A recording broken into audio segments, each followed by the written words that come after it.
Hello everyone, I'm Heinrich Scheer from Equalizer Planters. I'm going to show you a bit of Equalizer's unique feature on the planters, and let's take a look. Equalizer was forward thinking. We made the hitch, the main axle and the wing wheel all adjustable for frame leveling and even seat depth. We have 1, 2, 3 separate tanks, dry or liquid, just as you want it. This one is central seat. We have 2 other meter boxes, the one for microgranular and the other one for dry fertilizer.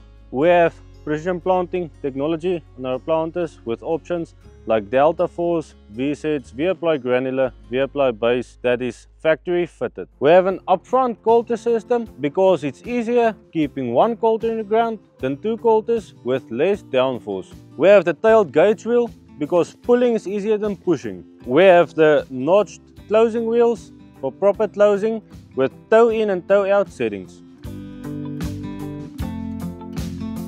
The Equalizer planter has a lot of unique features that's important on your farm. Call a dealer today to book a demo.